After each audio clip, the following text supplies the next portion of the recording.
إن الحمد لله نحمده ونستعينه ونستغفره ونعوذ بالله من شرور أنفسنا ومن سيئات أعمالنا من يهده الله فلا مضل له ومن يضلل فلا هادي له وأشهد أن لا إله إلا الله وحده لا شريك له وأشهد أن محمدا عبده ورسوله يا أيها الذين آمنوا اتقوا الله حق تقاته ولا تموتن إلا وأنتم مسلمون يا أيها الناس اتقوا ربكم الذي خلقكم من نفس واحدة وخلق منها زوجها وبث منهما رجالا كثيرا ونساء واتقوا الله الذي تساءلون به والأرحام إن الله كان عليكم رقيبا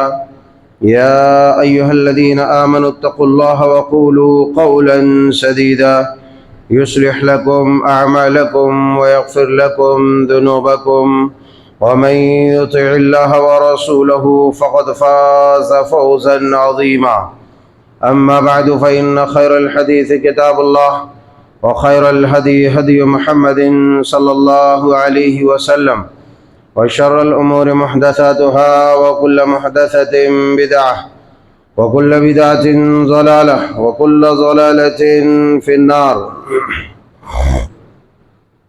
فقد قال الله عز وجل في القرآن المجيد والفرقان الحميد فأعوذ بالله السميع العليم من الشيطان الرجيم من همزه ونفخه ونفثه بسم الله الرحمن الرحيم يرفع الله الذين آمنوا منكم والذين أوتوا العلم درجات سبحانك لا علم لنا إلا ما علمتنا إنك أنت العليم الحكيم رب اشرح لي صدري ويسر لي أمري واحلل عقدة من لساني يفقه قولي رب زدني علما اللهم انفعنا بما علمتنا وعلمنا ما ينفعنا وزدنا علما ربنا يسر ولا تعسر وتمم بالخير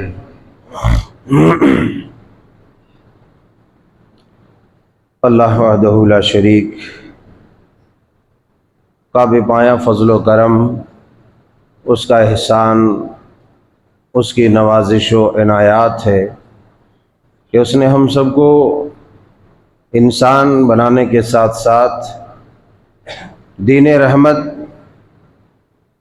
اور اللہ وحدہ لا شریک کی معرفت اور علم عطا فرمایا، فہم و فراست، عقل و شعور سے نوازا، تاکہ اچھائی کو اچھا جانتے ہوئے اسے لے لیں اور برائی کو برا سمجھتے ہوئے اسے ترک کر دے، چھوڑ دے۔ اسی لیے ہم اللہ ہی کی حمد بیان کرتے ہیں اور اسی کا شکر بجا لاتے ہیں۔ فَلِلَّهِ الْحَمْدُ وَلَهُ الشُّكْرُ وَسُبْحَانَ اللَّهِ وَبِحَمْدِهِ سُبْحَانَ اللَّهِ الْعَظِيمِ اللهم صل على محمد وعلى آلہ وأصحابہ وأزواجہ وذریاتہ اجمعین۔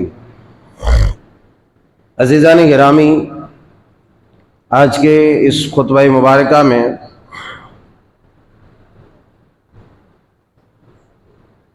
چند باتیں جس موضوع کے تحت آپ کے گوش گزار کرنے کی کوشش کر رہا ہوں وہ ہے حصول علم کی راہ میں قربانیاں، یا حصول علم کی راہ میں اسلاف کی قربانیوں کا دلکش و دل فریب مناظر۔ علم کیا ہے اس ضمن میں ایک اندھا، ایک بہرا، ایک گونگا سے بھی پوچھا جائے تو وہ بتا دے گا کہ علم کیا چیز ہے اور علم انسان کے لیے کتنی ضروری ہے۔ ایک انسان کے پاس کوئی بھی علم ہے، کوئی بھی فن ہے تو قدر کی نگاہ سے اسے دیکھی جاتی ہے. اپنی بات کو شروع کرنے سے پہلے دو مثالیں آپ کے سامنے رکھتا ہوں، اور وہ مثالیں رکھتا ہوں جو آپ زیادہ دیکھے ہیں اور زیادہ سمجھے ہیں. ایک علم شرعی الگ چیز ہے، اور ایک کوئی بھی علم، عام علم، مگر لوگوں میں وہ علم مقبول ہو جائے، وہ فن مقبول ہو جائے، تو یہ الگ بات ہے کہ اگر علم قبیح اور علم غیر نافع ہے تو یہ اللہ کے یہاں بڑے ہی خطرناک ہے. اور ایک علم نافع ہے تو یہ بہتر اور عمدہ ہے. دو مثال میں جو رکھنا چاہتا ہوں، آپ نے سوشل میڈیا پر دیکھا ہوگا کہ ایک بوڑھی اور پاگل جیسی خاتون جو کسی گانے والے کے گانے کو کاپی کرتی ہے، اور مانگنے والی خاتون، مانگنے والی عورت، جب اس کی آواز گلوکاروں نے پہچانا تو فوراً اس کو ایک اونچے مقام پر لا کھڑا کر دیا. اس پر تشریح کرنے کی ضرورت نہیں ہے، ہر موبائل چلانے والا جانتا ہے، مطلب فیس بک ہے، یوٹیوب ہے چلانے والا. ایک مانگنے والے بھکارن کو اتنا ہائی لائٹ کیا، اتنا کہ اس کو ہیروئن بنا دیا. ایک اور مسلمان خاتون تھی، مسلمان گھرانے کی، یہ الگ بات ہے کہ ہو نہ ہو، اپنی آواز کی جادو چلائی، فن، علم. لوگوں کو معلوم ہوا کہ بڑی بہترین انداز میں یہ گاتی ہے، یہاں تک کہ ایک مسلمان خاتون یا مسلمان گھرانے کے ہونے کے باوجود غیر مسلمانوں نے بھجن اور کیرتن گوانے کے لیے اسے بلایا اور گوایا، اور آج بھی اس کی گائی ہوئی گیت، گائے ہوئے بھجن اور کیرتن مندروں میں بجتے ہیں. آپ سمجھ گئے ہوں گے یہ فن ہے. لہذا کوئی بھی علم، کوئی بھی فن ہے، اگر صحیح طریقے سے اس کا استعمال کیا جائے، میں یہ نہیں کہہ رہا ہوں کہ سب گانے والا ہی بن جائے، گانے والوں کی بڑی کثرت ہے، اسی لیے علم حقیقی سے لوگ محروم ہیں، یا علم کی روحانیت اور علم کی لذت سے آدمی محروم ہے. لہذا کوئی بھی فن ہے وہ قدر کی نگاہ سے دیکھی جاتی ہے. علم شرعی، علم نافع کا حصول، علم نافع کا حصول ہر آدمی پر فرض ہے، مسلمان پر فرض ہے. طلب العلم فریضۃ علی کل مسلم. رسول اللہ صلی اللہ علیہ وسلم نے ارشاد فرمایا کہ ہر مسلمان مرد عورت پر علم کا حاصل کرنا فرض ہے. کم سے کم اتنا وہ علم حاصل کر لے جس سے اپنے اللہ وحدہ لا شریک کو پہچان سکے، رسول اللہ کی رسالت کو جان سکے، اور اپنی حیثیت کو کم از کم وہ پہچان سکے کہ اللہ کی نگاہ میں ایک مومن کا مقام و مرتبہ کیا ہے. اتنا علم وہ حاصل کر لے کہ حلال و حرام میں تمیز ہو جائے، برائی کو برائی سمجھ کر کے اسے ترک کرنے والا، چھوڑنے والا بن جائے، اور بھلائی کو بھلائی سمجھ کر کے اسے لینے والا بن جائے. اتنا علم تو حاصل کرنا ضروری ہے. مگر یہ اس امت کی بدقسمتی اور محرومی ہے، حرمہ نصیبی ہے، کہ جس امت کی شروعات، جس نبی کی نبوت کی شروعات اور نبوت کا آغاز ہوتا ہے، اور نبوت کے آغاز پر جو سب سے پہلا کلمہ کہا جاتا ہے وہ کہا جاتا ہے اقرأ بسم ربک الذی خلق. اے نبی آپ پڑھیے اس رب کے نام سے جس نے آپ کو پیدا کیا. خلق الانسان من علق، پھر وہ تشریح بتا دی کیسے کیسے پیدا کیا. یہ اس امت کو تعلیم و تعلم کے لیے پیدا کیا گیا تھا، تعلیم و تعلم کے لیے، اس لیے کہ علم و عرفان ہی وہ شے ہے جس کے ذریعے سے انسان دنیا کائنات میں حکومت کر سکتا ہے. دنیا کائنات میں حکومت کر سکتا ہے۔ آپ حضرت آدم علیہ السلام کو تو پہچانتے ہی ہوں گے، اس میں تو کوئی شبہ نہیں ہے، اور جو نہیں جانتے ہیں بیچارہ اس کو جینے کا بھی بھلا کیا حق ہے؟ آدم علیہ السلام کو جو تمام مخلوقات اور تمام ملائکہ، تمام فرشتوں پر جو افضلیت، برتری اور فوقیت حاصل ہوئی، آپ کو مسجود ملائکہ بنایا گیا، اس کے پیچھے رہسیہ اور راز کیا تھا؟ اس کے پیچھے راز یہ تھا کہ اللہ نے آپ کو علم عطا کیا، وَعَلَّمَ آدَمَ الْأَسْمَاءَ كُلَّهَا، اللہ تبارک و تعالیٰ نے تمام چیزوں کا علم حضرت آدم علیہ السلام کے اندر ودیعت کر دیا۔ اور جن فرشتوں نے اللہ تعالیٰ سے کہا تھا کہ اے اللہ نحن نسبحک وَإِذْ قَالَ رَبُّكَ لِلْمَلَائِكَةِ إِنِّي جَاعِلٌ فِي الْأَرْضِ خَلِيفَةً قَالُوا أَتَجْعَلُ فِيهَا مَن يُفْسِدُ فِيهَا وَيَسْفِكُ الدِّمَاءَ۔ جب اللہ تعالیٰ نے فرشتوں کے سامنے یہ بات رکھی کہ میں ایک اپنا زمین پر نائب اور خلیفہ بنانا چاہتا ہوں، تو فرشتوں نے کہا پروردگار کیا تو ایک ایسی مخلوق کو پیدا کرنا چاہتا ہے جو مخلوق روئے زمین پر خون خرابہ کرے گی؟ نحن نسبح ونقدس لک، اگر بات عبادت کی ہے، تسبیح کی ہے، تحلیل کی ہے، تو پھر ہم تو کافی ہیں، ہم کافی ہیں، ہم تو عبادت کرتے ہی ہیں۔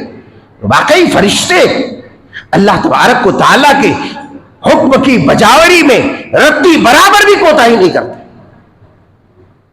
اللہ تعالیٰ نے کہا اچھا ایسی بات ہے تو آ جاؤ مقابلہ ہو جائے۔ مقابلہ ہو گیا، پوچھا گیا فرشتوں سے، سب گمسم ہو گئے۔ قالوا سبحانک لا علم لنا الا ما علمتنا انک انت العلیم الحکیم، اے اللہ تو پاک ہے، جو تو نے سکھایا ہمیں وہی معلوم ہے، آگے ہم کچھ بھی نہیں جانتے، تو علیم و حکیم ہے، لہٰذا اب تو علم والا، حکمت والا ہے، تو جسے چاہے، جیسا چاہے، جہاں چاہے پیدا کرے۔ ہم کون ہوتے ہیں مشورہ دینے والے؟ ہم کون ہوتے ہیں اعتراض کرنے والے؟ آدم علیہ السلام کا مقابلہ ہوا، آدم علیہ السلام نے تمام چیزوں کے نام بتلا دی۔ تو پھر آدم علیہ السلام کو تمام فرشتوں پر فوقیت حاصل ہوئی، برتری حاصل ہوئی، اور تمام فرشتوں کو سجدہ تعظیمی کا حکم دیا کہ آدم کے لیے سجدہ کرو، اور اسی وقت ابلیس مردود نے انکار کیا اور وہ اللہ کی بارگاہ سے اریندہ درگاہ ہو گیا۔ لہذا جو اللہ کے حضور جھکنے سے، اللہ کے حضور جھکنے سے گریز کرتا ہے، نہیں جھکتا، وہ اللہ کی رحمت سے رہندہ درگاہ ہو جاتا ہے، اللہ کے دربار سے وہ مردود قرار دیا جاتا ہے۔ یہ بات یاد رکھو۔ بارہ اس شریعت کا آغاز ہی اقرا بسم کے ساتھ ہوا تھا۔ آپ کو پڑھایا گیا، آپ نے کہا میں نہیں جانتا پڑھانا، غار حرا میں جبریل امین نے کس کے دبایا، یہاں تک کہ آپ نے کہا کہ ایسا لگا کہ میری سانسیں رک جائیں گے۔ یہاں پر ایک بات بتا دیتا ہوں میں رک کر کے، لوگ اساتذہ کو بچوں کو ڈانٹنے یا تھوڑی سی تنبیہ کرنے یا تھوڑی سی مار لگانے پر بوال کھڑا کر دیتے ہیں۔ تو کون ہوتا ہے؟ میں کھلاتا ہوں، میں پلاتا ہوں، تو کون رے مارنے والا؟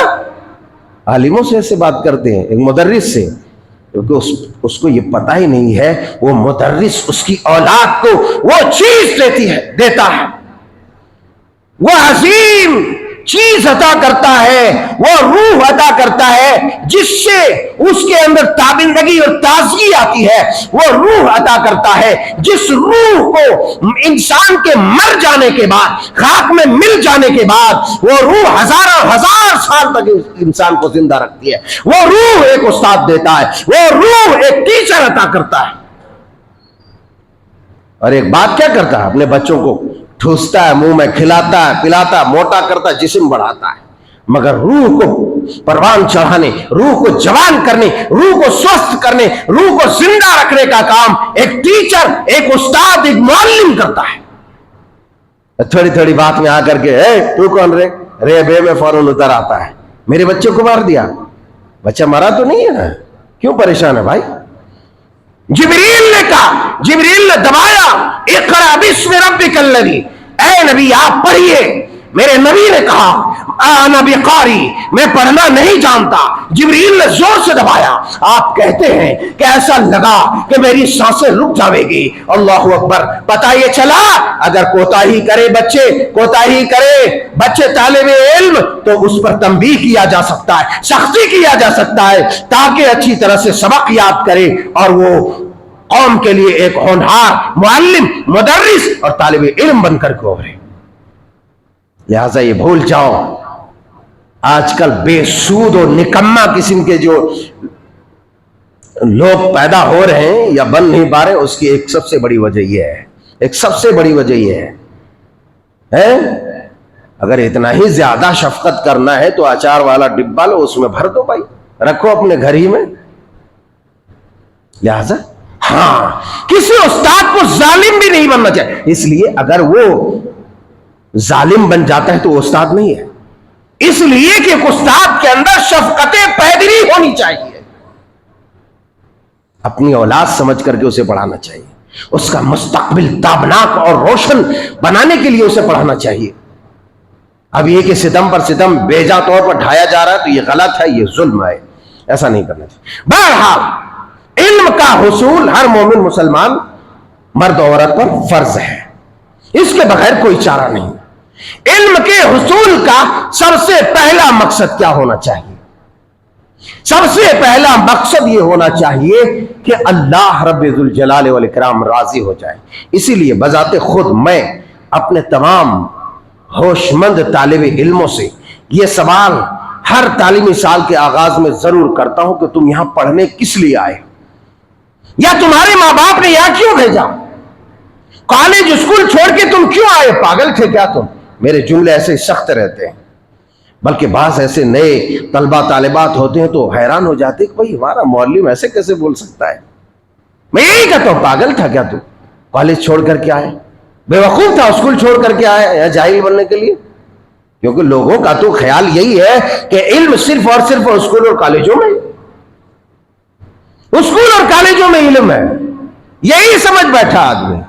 نہیں، علم کا اصل ماخذ و مصدر مدارس اسلامیہ ہی ہے، اور مدارس اسلامیہ میں چونکہ قرآن کی تعلیم دی جاتی ہے، اور قرآن ایک ایسی کتاب، عالمگیر کتاب ہے جس کتاب کے اندر دنیا تمام کائنات کا علم موجود ہے، تمام علوم قرآن کے اندر موجود ہے۔ یہ بیچارے جس کے پاس یہ کتاب ہے ان غریبوں کو یہی پتہ نہیں ہے۔ سائنس بھی، ٹیکنالوجی بھی، تمام چیزیں، میں نے گزرتے زمانے کے ساتھ قرآن کے متعلق بہت سائنسی باتیں بھی آپ کو بتلائی، یہ الگ بات ہے آپ کو یاد نہیں۔ تو سب سے پہلا مقصد اللہ تعالیٰ راضی ہو جائے، اور راضی کب ہوگا؟ جب یہ اس کے اندر اس کی نیت میں ہوگا کہ ہم علم اس لیے حاصل کر رہے ہیں سب سے پہلے اپنی اصلاح کر کے، اپنی تربیت کر کے قوم و ملت میں علم کی ترویج، قرآن کی ترویج، سنت رسول اللہ کی ترویج کریں۔ اس لیے علم آج زیادہ تر علم حاصل کرنے کے بعد آج ہزاروں کی تعداد میں ہر سال طلبہ طالبات فارغ ہوتے ہیں، ہزاروں کی تعداد میں۔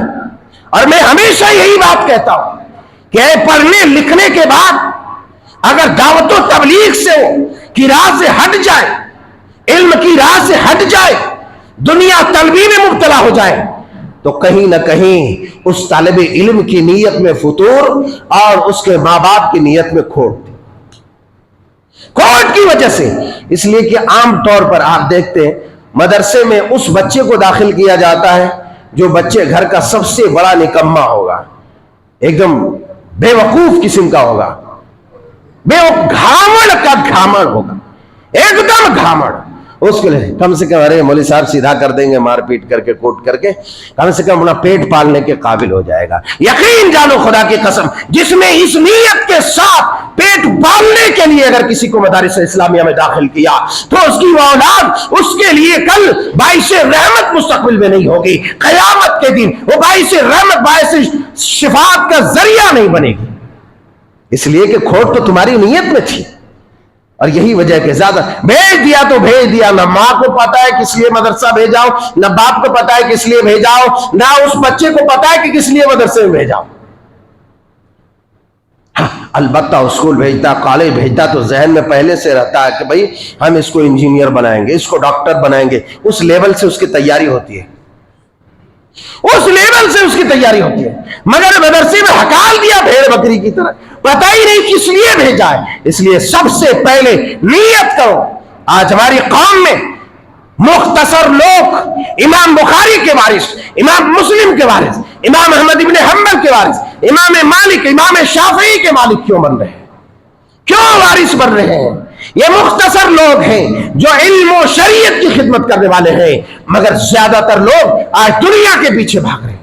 جبکہ آپ علیہ الصلوۃ والسلام سنن نبی داؤد کتاب العلم میں آپ کی حدیث پاک موجود ہے، من تعلم علما مما يبتغى به وجه الله عز وجل لا يتعلمه الا ليصيب به عرضا من الدنيا لم يجد عرف الجنہ یوم القیامہ، کہ جس کسی شخص نے علم اس لیے حاصل کیا کہ وہ دنیا حاصل کرے، اس کے ذریعے سے دنیا کمائے، دنیا بٹورے، مال و دولت کمائے اور عزت و ناموس کمائے۔ آج ہم یہی کہتے ہیں، جاؤ دنیا عزت کرے گی۔ ارے عزت تب کرے گی جب تم قرآن کا ترویج کرنے والا ہوگا، شریعت کی ترویج کرنے والا ہوگا، قرآن کا پیغام عام کرنے والا ہوگا، تب اللہ عزت کرے گا، فرشتے عزت کریں گے، تب دنیا عزت کرے گی۔ ورنہ خدا کی قسم، عزت کے لیے صرف اگر تم نے پڑھا ہے، دولت کے لیے پڑھا ہے تو سن لو یہ حدیث پاک آپ علیہ الصلوۃ والسلام فرماتے، لم یجد عرف الجنہ یوم القیامہ،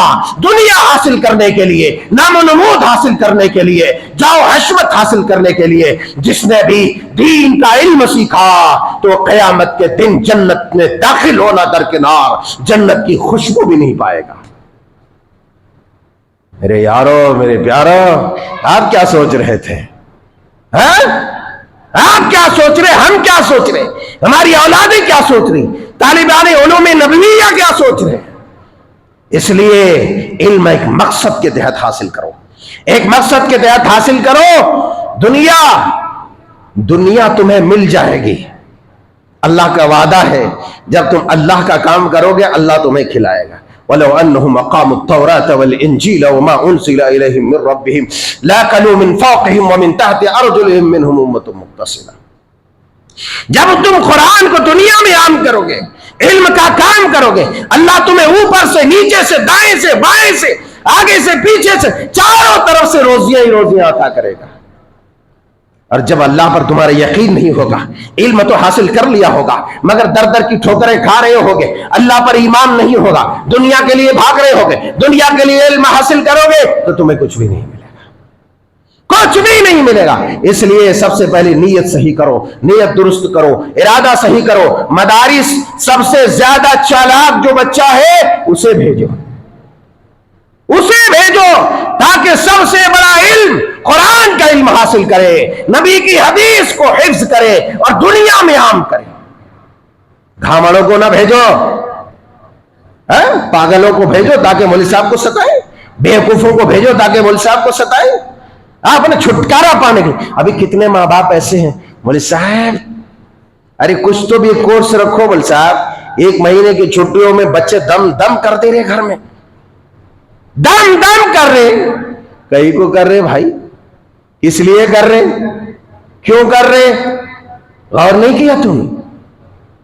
دم دم کروانے جیسے تم حالت میں اس کی پرورش کیے تو کیا کرے گا؟ کم تھوڑی کرے گا، کم نہیں کرے گا، دم ہی کرے گا۔ یعنی کل ملا جلا کر کے لے لو مولوی صاحب 100 150 200 روپیہ، جا کے تمہیں کو ستاؤ، جا اب گھر کم سے کم خاموش تو رہے گا گھر۔ دیکھو اس انداز میں اولاد تربیت نہیں حاصل کر سکتی ہے، تربیت نہیں حاصل کر سکتی ہے۔ علم حاصل تو کر لے گا مگر علم کی روحانیت سے وہ محروم ہوگا، علم کی روحانیت سے محروم ہوگا۔ اس لیے ہمیں ضرورت اس بات کی ہے کہ علم کو سب سے پہلے ہم سمجھیں یہ ہے کیا چیز، یہ ہے کیا چیز۔ ارے علم وہ ہے کہ جس سے تم فرشتوں سے بھی ممتاز ہو جاتے ہو، دنیا کائنات میں ممتاز ہو جاتے ہو۔ اور علم یوں حاصل نہیں ہو جاتا ہے، ہم سوچتے ہیں کہ خوب مزے کریں گے، علم حاصل کر لیں گے، ہر کوئی عالم بن جائیں گے، 2-4 دن پڑھ لیں گے، ہمیں سرٹیفکیٹ مل جائے گا۔ چھوٹے چھوٹے کورسز ہمارے یہاں چلتے رہتے ہیں نا، اس میں 4 دن گیا کیا کہ وہ مفتی بن گیا، وہ مفتی بن گیا بڑا والا۔ مولوی صاحب کی ضرورت نہیں ہے، اب تو خود ہی مفتی بن گیا، اب تیری کیا ضرورت ہے؟ وہ کہ آگے تان سان سے بات کرتا ہے، تیری کیا اوقات ہے؟ ہم بھی پڑھے، ہمارے پاس بھی سرٹیفکیٹ ہے۔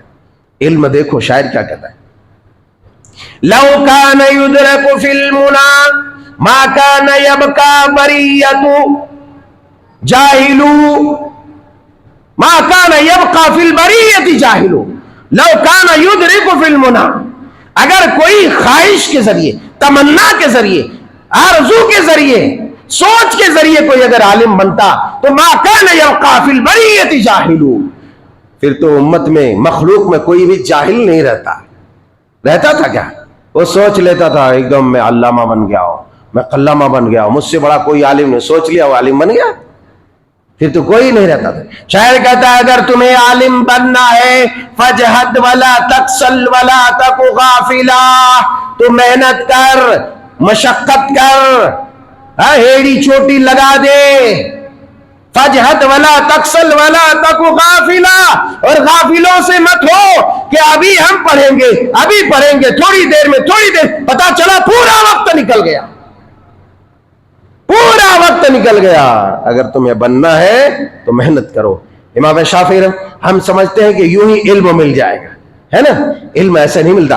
امام شافعی، امام مالک علیہ الرحمہ، امام مالک امام دار الہجرہ کے شاگرد رشید، امام شافعی کہتے قال الامام الشافعی رحمہ اللہ اخی لن تنال العلم الا بستۃ سأنبئک عن تفصیلها، حرص ذکاء وحرص واجتہاد وبلغۃ وارشاد استاذ وطول زمان۔ امام شافعی رحمۃ اللہ علیہ کہتے ہیں میرے بھائی تم علم کو ہرگز نہیں پا سکتے، کیا؟ علم کو ہرگز نہیں پا سکتے۔ پھر کیسے پا سکتے ہیں؟ کہتے ہیں یہ 6 چیزوں کے بغیر تم علم سمجھ لو کہ تمہیں ملے گا ہی نہیں، ایک ٹکڑا بھی نہیں ملے گا، کچھ بھی نہیں ملے گا۔ وہ 6 چیزیں کیا؟ کہتے ہیں کہ میں تمہیں اس کی تفصیل بتاتا ہوں۔ وہ تفصیل کیا ہے؟ ذکاؤن، سب سے پہلے ذہن تیز ہونا، گھامڑ نہیں ہونا، بخلول نہیں ہونا، بے وقوف نہیں ہونا، ذہن تیز ہو، اس کو ڈالو قرآن کے علم کے لیے، قرآن کے علم کے لیے، نبی کی حدیث کے علم کے لیے، سب سے ذہین جو اس کو ڈالو۔ ذکاء و حرص، اور اس آدمی کے اندر لالچ ہو، حرص ہو، طمع ہو کہ بھائی میں اور علم حاصل کروں، واجتہاد، خوب محنت کرے، کڑی مشقت کرے، جتن کرے، لگن کے ساتھ پڑھے، وبلغۃ، اور مال بھی خرچہ کرے۔ کیا کرے؟ مال خرچہ کرے، مال خرچ۔ مدرسے میں اگر فیس کی بات کر دیا تو اوپر نیچے پورا لال پیلا کالا ہرا سب ہو جائے گا۔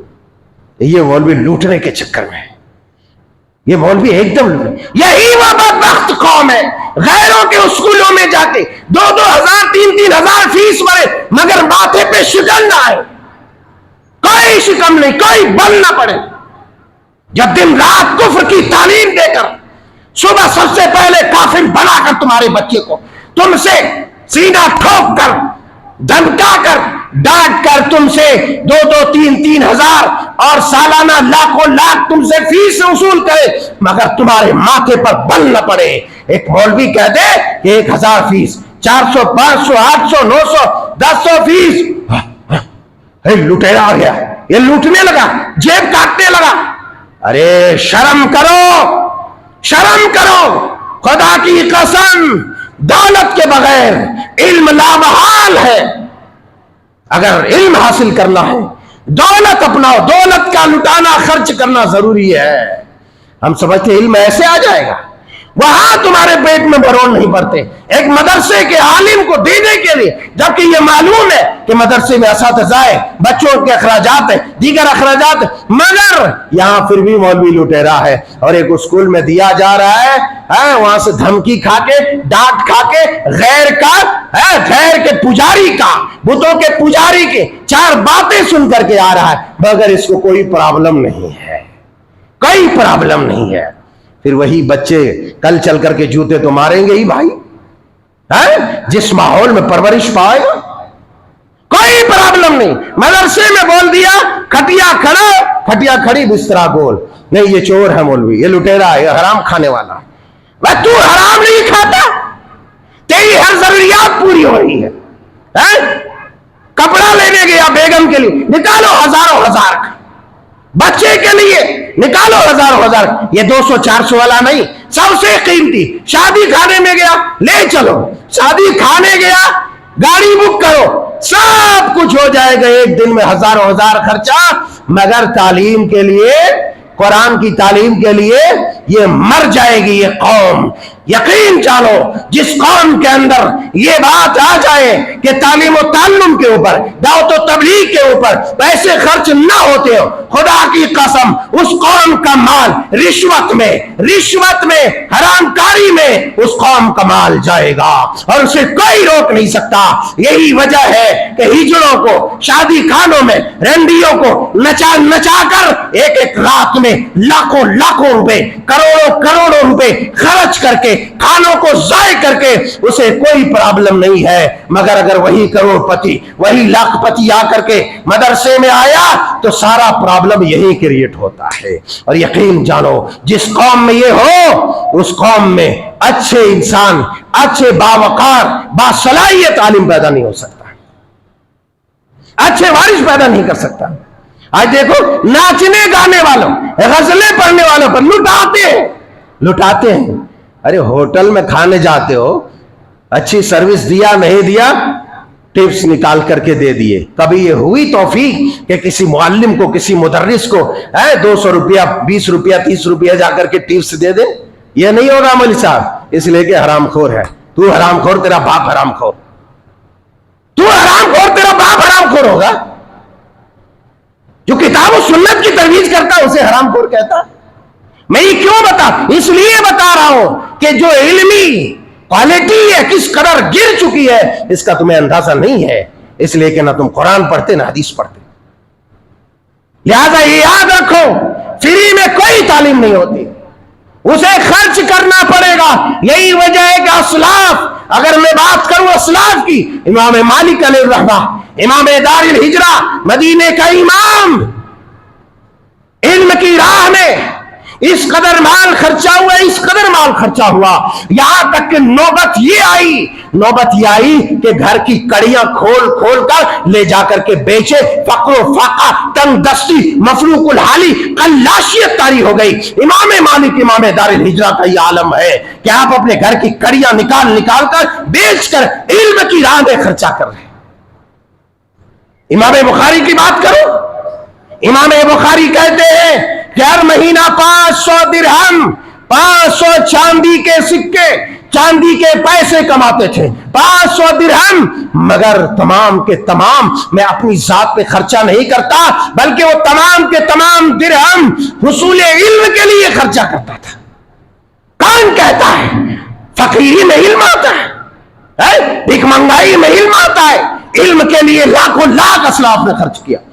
امام یحییٰ ابن معین رحمت اللہ علیہ، حافظ امام خطیب بغدادی رحمت اللہ علیہ کہتے ہیں کہ امام یحییٰ ابن معین رحمت اللہ علیہ تعالی رحمت واسعہ کے والد نے ان کے مال متروکہ میں، ان کی وراثت میں 1.5 لاکھ درہم چھوڑا، اور 1.5 لاکھ درہم حافظ امام یحییٰ ابن معین جو محدث دورہ، فقیہ زمانہ، امام وقت ہے، امام یحییٰ ابن معین رحمت اللہ علیہ 1.5 لاکھ درہم جو وراثت میں ملا تھا وہ تمام کے تمام خطیر رقم اپنے علم کے حصول کے لیے خرچہ کر دیا۔ علم ایسے آتا ہے، علم ایسے آ جاتا ہے۔ اگر 1.5 لاکھ چاندی کے سکوں کا